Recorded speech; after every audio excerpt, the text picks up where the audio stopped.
말씀 찾아서 함께 공부하겠습니다. 시편 80편 말씀입니다. 시편 80편 말씀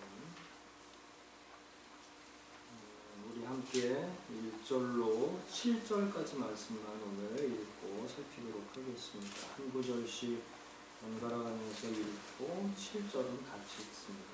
저랑 여러분 한 절씩 교독하고 7절 말씀 같이 읽습니다. 시편 80편 1절로 7절까지입니다. 제가 먼저 읽기 시작하겠습니다. 주의 백성을 양떼처럼 인도하시는 이스라엘의 목자시여, 우리에게 귀를 기울이시고 들으소서. 그룹 천사 사이에 앉아 계시는 주여, 빛을 비추어 주소서. 에브라임을 므낫세 지파에게 나타나셔서 주의 능력을 보이시고 와서 우리를 구원하소서. 하나님이시여, 우리를 다시 회복시켜 주시고 우리에게 자비를 베푸셔서 우리가 구원을 얻게 하소서. 전능하신 하나님 여호와여, 언제까지 누워셔서 주의 백성의 기도를 거절하시겠습니까? 주께서는 우리에게 슬픔과 눈물을 양식 삼아 먹이셨습니다. 주께서 우리를 우리 인접 국가들에게 시비거리가 되게 하심으로 우리 원수들이 우리를 비웃고 있습니다. 같이 읽습니다. 전능하신 하나님이시여, 우리를 다시 회복시켜 주시고 우리에게 자비를 베푸셔서 우리가 구원을 얻게 하소서. 아멘.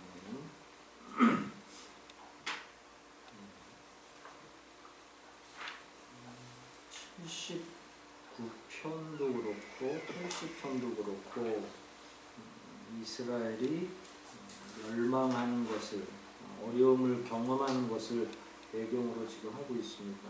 동일한 저자로 보이죠. 79절도 아삽, 또 80편도 아삽.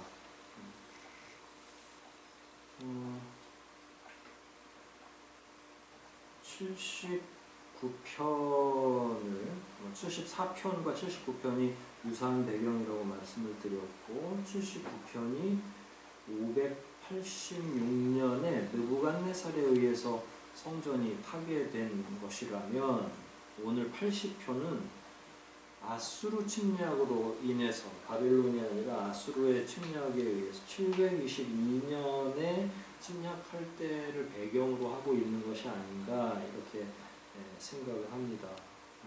전쟁에 진 상태고 패전을 회고하는 거죠. 회고라는 게 좋은 일만 회고하는 건 아니에요. 기분 나쁘고 어렵고 또 피해를 본 일도 회고할 수 있죠. 얼마든지. 그런 회고를 통해서 얻을 수 있는 유익은 자기들이 무엇을 잘못했는지, 과연 하나님께서 우리에게 무엇을 원하는지. 뭘 건드렸어요?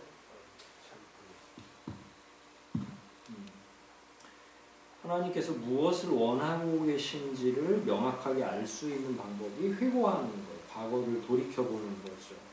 만약에 죄가 발견되면 회고 중에 사죄를 할 수 있죠. 하나님께 죄의 용서를 빌 수 있죠. 회개라고 우리는 보통 이야기하죠. 근데 여하튼 전쟁에서 패전한 것을 회복하고, 그 다음에 내용은 지속적으로 뭘 원하고 있냐면 다시 회복시켜 주십시오 라고 하는 걸 원하고 있는 거예요. 그러니까 79편에도 부제가 나라의 구원을 위한 기도였고, 80편은 이스라엘의 회복을 위한 기도. 그러니까 둘 다 시대적 배경은 좀 다르지만 내용이 아주 흡사해서 전쟁에서 파괴되고 깨져 있는 이스라엘 유대인들을 하나님께서 다시 한번 회복시켜 주시기를 간절히 요청하고 기도하는 내용이죠. 부제를 보면 아삽의 시다, 성가대 지휘자를 따라서 언약의 백합화라는 곡조에 맞춰 부른 노래. 그러니까 이 언약의 백합화라는 곡조가 있는 것 같아요. 근데 백합화가 아름답다 이렇게 생각을 할 수도 있지만, 이 언약의 백합화라고 하는 건 일종의 우울한 곡조일 수가 있죠. 단조 같은, 그러니까 슬픈 곡조. 왜냐하면 이 언약이라고 하는 게 좋을 때의 언약과 슬플 때의 언약, 이게 완전히 다르게 느껴지거든요. 슬플 때 상기하는 언약은 이 배경 79편이나 80편의 배경처럼 곤란한 일을 당하고 있는데 하나님 그 언약대로 우리를 좀 살려주세요. 그러니까 지금 전쟁에서 패하고 있고 몰리고 있고 우리 6절 살피겠지만 주변에 있는 여러 나라들이 막 괴롭히고 있고 여기서 뭐 즐거운 운율이 화려한 운율이 나올 수가 없잖아요. 그러면 우울하고 이게 이제 일종의 바벨론 강가에서 유대인들이 예배드릴 처소도 없어서 잡혀가가지고 바벨론 강가에서 서서 노래를 부르는 그런 운율 가운데 하나를 언약의 백합화라고 하는 것은 아닐까 추측해보죠. 왜냐하면 이 곡조는 우리가 알 수가 없으니까. 그러면 약간 우울한 상태, 그 다음에 언약을 회고하라고 주님께 부탁드리는 상태에서 이 한 절 한 절을 부른 거라면 1절부터 이렇게 이야기해 볼 수 있죠. 주의 백성을 양떼처럼 인도하시는 이스라엘 목자시여, 하나님과 우리 인생들, 특히 유대인들, 전쟁에 진 유대인들을 일부러 비교하고 대조하고 관계를 명확하게 하나님께 말씀드리기 위해서 목자와 양으로 표현한 거죠. 그러면 양떼니까, 주의 백성은 양떼고 하나님은 이스라엘의 목자시니까 가까운 거죠. 그리고 이 목자들의 의무, 목적, 이것들을 종합해 보면 양을 버릴 수가 없는 거죠. 관계에서. 그리고 부모 자식 간하고 똑같은 거야. 아버지 되시는 하나님, 자녀된 우리를 보살펴 주세요 그러면 이미 관계가 그 안에 규명되어 있고 버릴 수 없는 위치라는 것, 버릴 수 없는 관계에 놓여 있다는 걸 이미 그 서두에서 밝히는 거예요. 그래서 주의 백성을 양떼처럼 인도하시는 이스라엘의 목자시여 라고 하는, 하나님을 목자로 말씀드리고 동시에 본인들은 그 양이니까 버림을 받으면 안 되는 관계이니까 하나님 잘 알고 계시죠? 하나님 우리 목자입니다. 절대로 우리 양들을 버리셔서는 안 돼요 라고 하는 전제를 깔고 시작을 한다는 거예요. 하나님을 이미 부르기 시작할 때부터. 그리고 나서 우리에게 귀를 기울이시고 들으소서. 그룹 천사 사이에 앉아 계시는 주의 빛을 비춰주소서. 들어달라고 하는 건 이미 고통을 당하고 있는지 꽤 오래돼서 의로운 자들이 하나님께 계속 간구했다는 걸 의미하는 거죠. 들어주세요 라고 하는 거. 그러니까 아무 소리도 안 질렀는데 들어달라고 하는 건 앞뒤가 안 맞으니까 경건한 자들이나 혹은 지금 상황에 대해서 하나님께 계속 아뢰던 거예요. 백성들이 모이기만 하면 울고, 모이기만 하면 함께 찬양하고, 모이기만 하면 회고하면서 하나님 하나님 이렇게 불렀던 거죠. 그러니까 그걸 이제 귀를 좀 열어달라고 하는 거고, 또 하나는 빛을 비춰달라고 했잖아요. 빛은 언제 비춰요? 낮에 비춰요? 밤에 비춰요? 광명이 있을 때 비춰줍니까? 어두움이 있을 때 비춰줍니까? 당연히 어두움이 있을 때 비춰주는 거죠. 그럼 이스라엘 상태가 빛이 필요하다는 거잖아요. 그럼 지금은 어두움의 상태고 누군가에게 눌려있고 잡혀있고 파괴되어 있고 깨지고 있다라는 거예요. 그러니까 1절 한 구절 안에 이스라엘 스스로가 어떤 상태인지, 하나님과 어떤 관계로 나아가기를 원하고 있는지, 그 다음에 진짜 원하는 게 뭔지, 이런 것들이 다 1절 안에 들어가 있는 거죠. 2절을 볼게요. 에브라임, 베냐민, 므낫세 지파에게 나타나셔서 주의 능력을 보이시고 구원하소서. 1절에서는 귀를 기울여서 들으시기를, 또 빛을 비춰주시기를 이야기했고, 2절에서는 아예 대놓고서 구원해달라고 이야기했어요.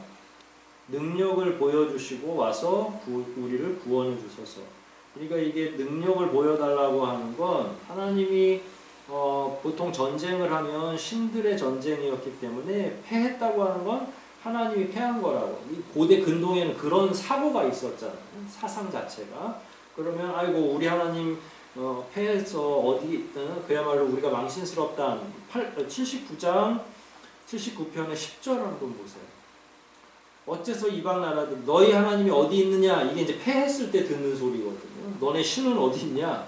왜 안 나오냐? 우리가 완전히 이긴 거지. 역시 우리가 모시는 신이 최고야. 이런 말을 한 거잖아요. 그걸 다시 와서 보면 주의 능력을 보여달라고 하는 건 하나님이 살아계시다는 걸 만천에 드러내 달라고 하는 거고, 근데 살아계심을 보이는 거는 그야말로 하나님이 뭐 구름 가운데서 빛으로 쑥 나타나실 수도 있지만, 그걸 보여주는 가장 좋은 방법은 이스라엘을 포로에서 회복시켜 주는 것. 그게 이제 구원해 달라는 거예요. 가장 좋은 하나님이 살아계심을 진짜 보여줄 수 있는 건, 능력을 보여주실 수 있는 건 구원해 주시는 거잖아요. 그러니까 하나님께 겸사겸사해서 하나님이 어떤 일을 하셔야 되는지를 명확하게 말씀을 드리고 있는 거죠. 그건 1절의 관계에서 이미 그럴 수밖에 없는 하나님의 관계를 먼저 이야기했고, 그 다음에 하셔야 될 일이 2절에 나와 있는 거죠. 3절도 마찬가지입니다. 하나님이시여 우리를 다시 회복시켜 주시고, 그러니까 다시 회복시켜 달라, 이 이야기는 뭘까요? 그 이전에 고통스러웠는데 이제 다시 원래대로 영화를 누릴 수 있도록 해달라라고 하는 거죠. 또한 우리에게 자비를 베푸셔서 우리가 구원을 얻게 하소서. 본격적으로 계속 구원 내용을 이야기하는 거죠.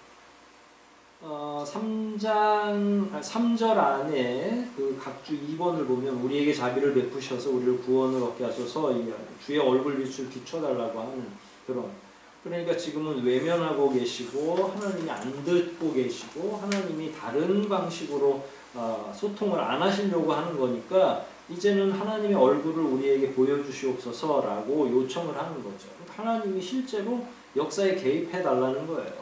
빨리 와달라는 거예요. 왜냐하면 하나님은 우리의 목자이시기 때문에. 연장에서 4절도 마찬가지죠. 이거는 약간 따지는 듯하게, 왜냐하면 이제 답답한 상황이 계속 되니까 이스라엘 백성들이 모이면 이런 이야기를 한 거예요. 하나님 어디 계시지? 하나님이 계시기나 한 걸까? 하나님은 우리를 잊으신 것 아니야? 이런 내용들을 쭉 서로 이야기할 수도 있겠죠.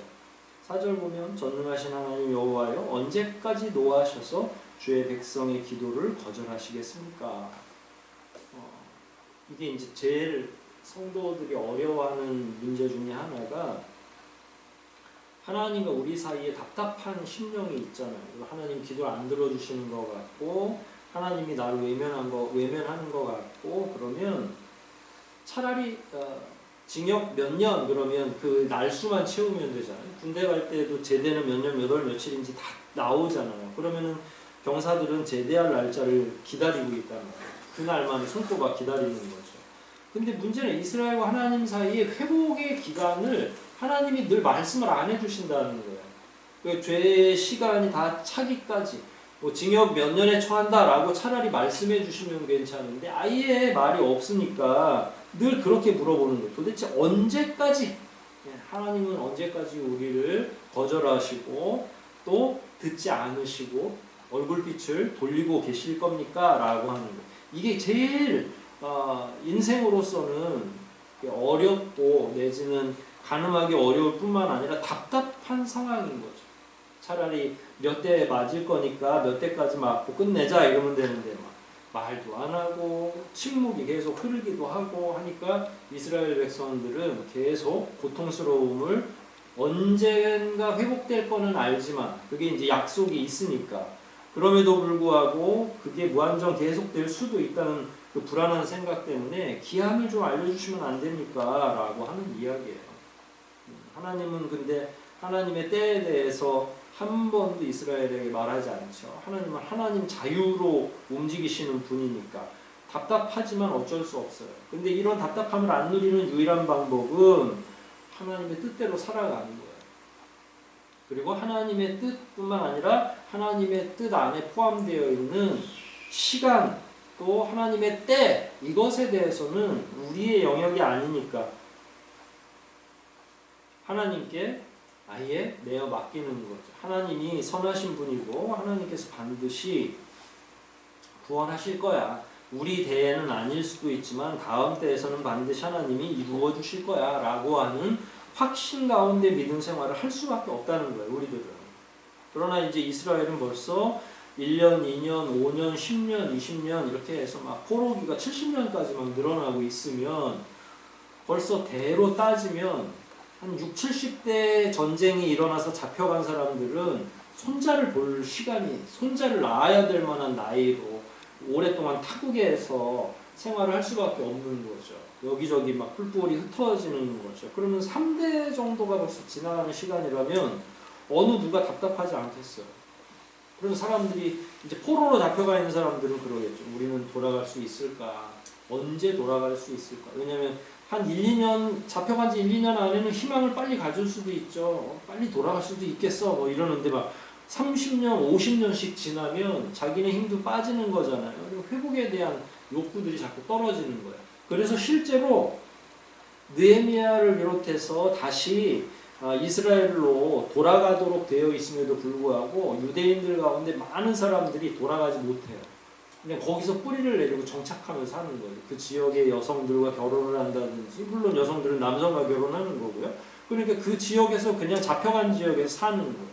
그게 이제 이산 유대인들이라고 해요. 디아스포라라고 하는 거죠. 그래서 막 전 세계에 어디든지 막 유대인들이 가 있는 거예요. 언제 돌아갈지를 모르니까 아이고 모르겠다. 우리가 하나님을 믿긴 하지만 그냥 이 땅에서 정착해 살아야 되겠어 라고 생각하면 중국에서 살든 미국에서 살든 유대인들이 그래서 전 세계 주이시들이 굉장히 많이 흩어져 있는 거잖아요. 그게 이제 디아스포라예요.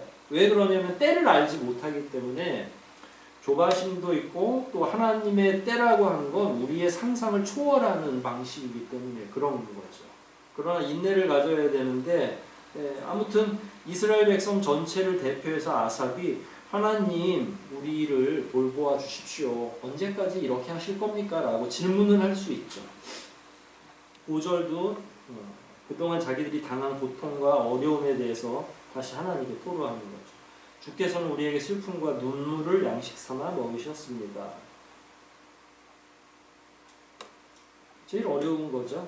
타향살이가 됐든 포로로 잡혀가든 혹은 유대 안에 있다고 해서 유대 땅에 산다고 해서 잘 살았겠느냐? 그렇지 않아요. 왜냐하면 지난번에도 설교할 때 말씀드렸지만 적국에서 쳐들어와 가지고 유대인들이 다시 전쟁을 또 일으킬 만한 힘을 가질까봐 청년들, 남자 청년들은 다 잡아가고요. 여성들은 노예로 잡아가서 자기들이 마음대로 노예 삼아 버렸죠. 그 다음에 그러면 이스라엘에 남아있는 사람들은 누구겠어요? 이제 남편을 여인 부인들이나 나이든 노인들 외에는 이스라엘에 남아있지 않아요.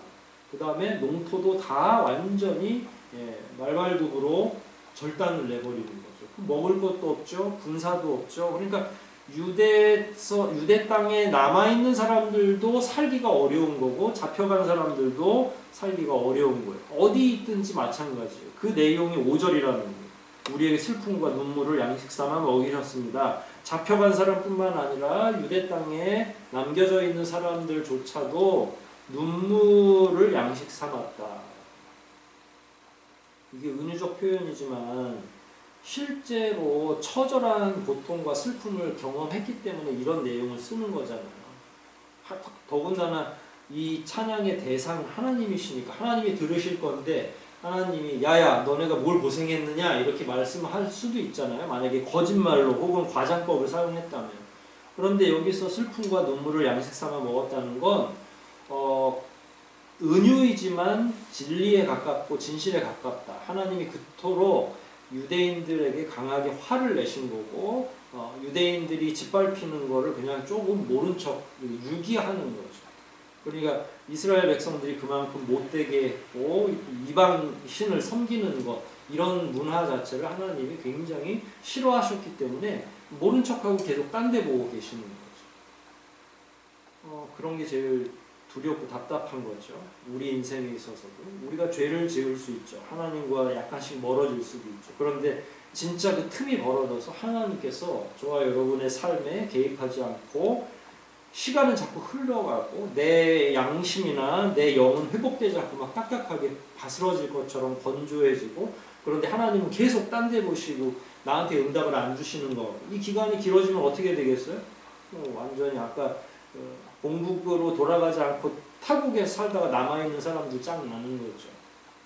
그렇게 되면 우리가 우리의 죄로 말미암아서 썩어지는 거예요. 하나님으로 다시 돌아갈 수 없는 그런 상황이 되는 거니까 하나님 앞에 회고할 뿐만 아니라 회복하고 회개하는 일은 우리에게 되게 필수적인 거예요. 잠시라도 짬을 줄 필요 없이 잘못했다 싶으면 하나님께 무릎을 꿇는 게 우리로서는 다른 책략이 없는 거예요. 그게 상책인 거예요. 제일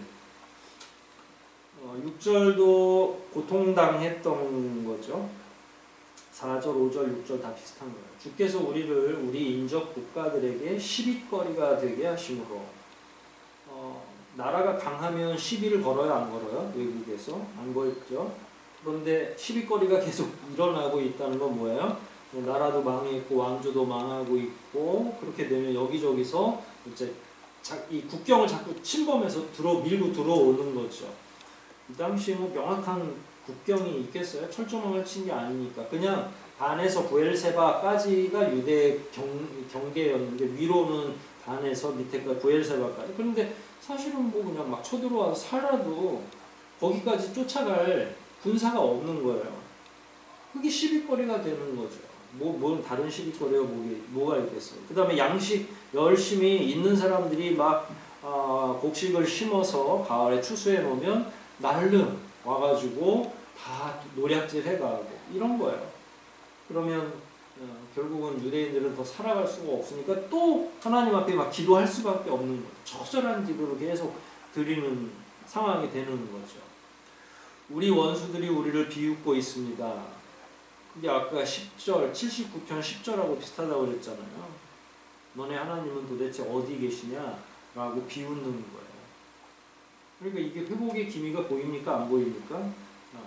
회복의 기미가 지금 안 보이니까 아까 말한 것처럼 언제까지? 라고 하는 질문을 할 수밖에 없는 상황에 계속 놓여 있는 거죠. 결국은 유대인들은 점점 말라가고 주변국들에게서 조롱당하고 있고 그러나 하나님의 때는 몰라서 너무 영적으로 답답한 상황에 있고 총체적인 상황이 난국인 거예요. 이 지금 상황 자체가. 그런데 우리는 개인적으로도 이럴 때가 있죠. 하나님을 잘 믿고 하나님과 나 사이의 관계가 좋을 때는 그렇지 않은데 좋지 않을 때가 있어요. 그렇게 되면 교회 공동체 안에서 다른 지체들하고도 관계가 안 좋아지고 목회자하고도 관계가 안 좋아지고 하나님과도 당연히 안 좋아질 수 있겠죠. 막 단단히 시험에 들거나 뭔가 문제가 잘못되고 있는 거예요. 그럼 본인이 정작 힘들죠. 굉장히 괴롭고 힘들고. 근데 그때는 또 잘 못 느껴요.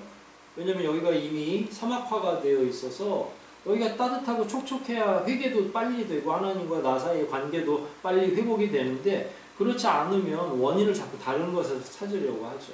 내 외부에 내 죄, 내 연약함, 내 어리석음 때문에 생겨난 일임에도 불구하고 다른 데서 자꾸 원인을 찾으려고 하면 더 악한 쪽으로 순환이 돼버리는 거예요. 그러면 개인적으로나 국가적으로는 똑같다고 저는 봐요. 이 국가가 망하는 건 개인들이 다 우상 숭배하고 집집마다 타락했기 때문에 결국 국가적으로도 망하는 거거든요. 위로부터 왕으로부터 평범한 이스라엘 백성들까지 총체적으로 하나님 앞에 불순종했기 때문에 그래서 개인만 딱 떼어놓고 보면 우리가 하나님과 맺어가는 관계들이 너무 중요하다는 거죠. 우리가 제대로 하지 않으면 국가도 또 전체 큰 공동체도 다 망할 수가 있는 거예요. 교회는 어떻게 하면 잘 건강하게 유지될 수 있을까요? 교회의 세포처럼 움직이는 한 사람 한 사람이 건강해야만 교회가 건강한 거예요.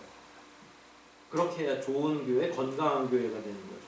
건강한 교회는 목회자가 설교 잘한다고 돼서 건강한 교회가 되는 게 아니라 우리 한 사람 한 사람이 자기에게 맡겨진 역할을 충실히 하고 죄를 내쫓으려 하고 하나님과 관계를 잘 유지할 때 그러면 세포 한 사람 하나하나가 다 건강한 거니까 교회는 당연히 더 든든하고 건강해지겠죠. 근데 알게 모르게 교우들이 하나님 앞에서 온전하게 살지를 못하고 다 죄를 가지고 있고 더 이상하게 악순환 안으로 들어간다 그러면 겉으로는 일이 일어나지 않는 것처럼 보여지죠. 11조도 잘하고 뭐 잘 유지되는 것 같지만 영적으로는 그 망해가고 있는 거죠. 한순간에 무슨 문제 발생하면 그런 커뮤니티, 그런 공동체는 망가지고 무너지는 건 그냥 일순간에 다 무너집니다. 하지만 신자들이 거룩하고 경건하고 개개인이 거룩하고 경건하잖아요. 교회 절대로 무너지지 않아요. 그럼 목회자는 바뀔 수 있겠죠. 순환을 하든 혹은 나이가 들어서 은퇴를 하든. 하지만 그 교회는 점점 든든해질 수 있다는 거죠. 이스라엘은 지금 총체적인 어려움을 겪고 있는 거죠. 7절입니다. 전능하신 하나님이시여 우리를 다시 회복시켜 주시고 우리에게 자비를 베푸셔서 우리가 구원을 얻게 하소서. 다 반복적인 내용들이죠. 결국 얘기하고 싶은 게 회복이고 구원이니까. 그럼 우리 개인적으로는 어떤 하나님 앞에 어떤 소망을 갖고 있나요? 사실 우리의 기도도 되짚어 보면 주제가 10손가락, 5손가락 안에 들어요. 우리가 뭐 대단히 다양한 주제로 하나님께 기도하는 게 아닙니다. 실제로. 잘 먹고 잘 살게 해달라는 거 통합적으로 보면 그게 영적인 일이든 육적인 일이든 꼭 돈 많이 벌게 해주세요 이런 의미가 아니라 하나님 앞에서 거룩하게 살게 해주세요. 그 다음에 많은 기도는 또 하나님 우리를 용서해 주세요 라고 하는 거예요. 회복시켜 달라고 하는 거죠. 우리가 나태하고 게으른 걸 스스로가 매번 깨닫기 때문에 하나님 죄송합니다 송구합니다 라고 말씀드립니다. 기도의 내용을 한번 살펴보십시오. 유대인들 기도와 우리 기도가 뭐 그렇게 다르겠어요.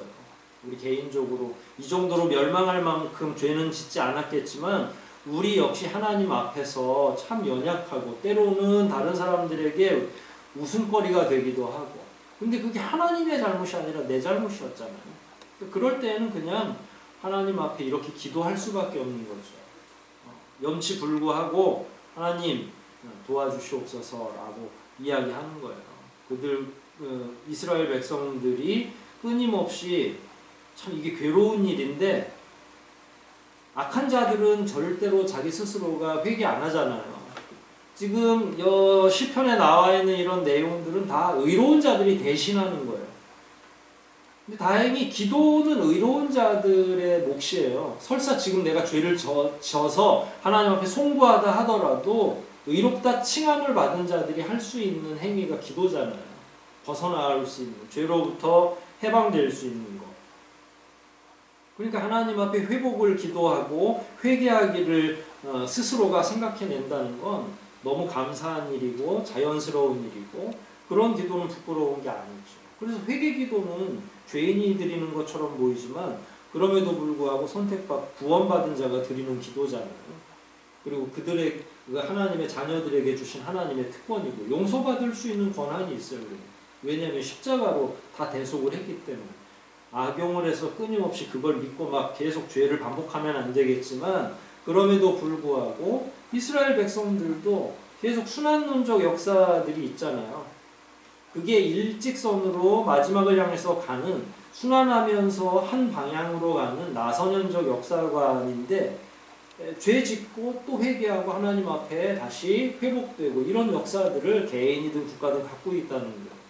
그럴 때 이 질문은 이제 우리 개인에게 돌아가는 거죠. 우리는 지금 어떤 단계인지, 하나님 앞에 연약함을 갖고 있는지, 죄를 용서받아야 될 건지, 아니면 지금 하나님과 나 사이가 그 어느 때보다 좋은지, 좋으면 좋은 대로 기도할 것이고 슬픈 상태라면 슬픈 상태대로 또 하나님 앞에 나아가는 거예요. 그게 용기고 그게 우리에게 주어진 은혜다라는 사실. 아삽이 대표를 하고 있죠. 유대인들이 죄를 다 지어놓고 하나님을 찬양하는 자들이 하나님께 또 이렇게 기도할 수밖에 없어요. 아삽으로 보면 자기 죄는 아니지만 아까 말한 것처럼 교회 공동체라는 게 국가 공동체라는 게 나만 잘한다고 될 일이 아니라 모두가 건강해야 될 일이고 하나님 앞에 일종의 운명 공동체로서 갖는 의무감이 서로 있는 거죠. 그걸 우리 스스로도 잘 깨닫고 내가 잘 돼야 교회가 잘 되는구나. 내가 건강해야 국가가 혹은 이 나라가 하나님 안에서 강성해질 수 있겠구나 라는 깨달음을 좀 가지면서 우리 각자가 가지고 있는 여러 가지 어려운 문제들도 하나님 앞에 기도할 뿐만 아니라 나라와 민족을 위해서도 기도하고 교회 공동체를 위해서도 기도할 수 있어야 되죠. 모쪼록 이번 남아있는 한 주간 내내 여러분들이 아삽의 심령을 이해하면서 내 개인의 어려움뿐만 아니라 우리 공동체 전체의 어려움들을 하나님 앞에 회복되기를 애써 기도하는 그런 시간들이 우리 가운데 있기를 주의 이름으로 축복합니다. 우리 이 시간 말씀 생각하면서 좀 기도하겠습니다. 하나님께 우리가 회복을 위해서 자주 이런 기도를 드리죠. 그럼에도 불구하고 또 하나님께서 회복할 수 있는 기회를 주셨기 때문에 이 시간에 우리 역시 아삽처럼 우리 개인의 회복, 국가의 회복, 교회의 더 강건함을 위해서 통성으로 한번 기도하시고, 뿐만 아니라 이번 주에 우리 공동체 식구들 가운데 많은 이들이 코로나로 지금 고생하고 있는데 하루 속히, 하루 빨리, 한시 빨리라도 하나님께서 회복시켜 주셔서 건강한 모습으로 함께 예배할 수 있게 해달라고 이 시간 두 가지 내용 놓고 통성으로 기도하시겠습니다.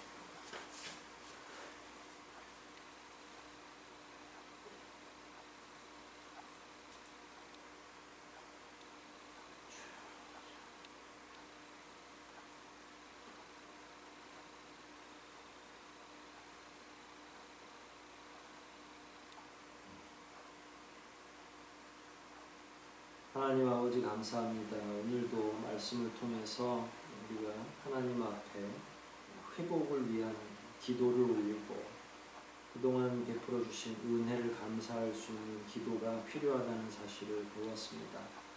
개인적으로 우리가 잘하고 있다 하여도 공동체의 다른 지체들이 어려움에 처하면 결국 내가 속한 공동체 전체가 어려움에 직면할 수 있는데, 나 개인의 문제뿐만 아니라 공동체 전체를, 또 우리 공동체에 속한 다른 지체들을 생각하며 늘 깨어 기도할 수 있는 저희가 되게 도와주시옵소서. 하나님, 특별히 이번 주 코로나로 인하여 여러 지체들이 지금 고통을 당하고 있습니다. 청년들 한 사람 한 사람 하나님께서 눈동자처럼 보살펴 주시고 더 많이 아프지 않고 하루 속히 건강을 회복하게 도와주시옵소서. 한 사람 한 사람 아버지께서 그들을 친히 방문해 주시고 위로하시고 강건케 하여 주시옵소서.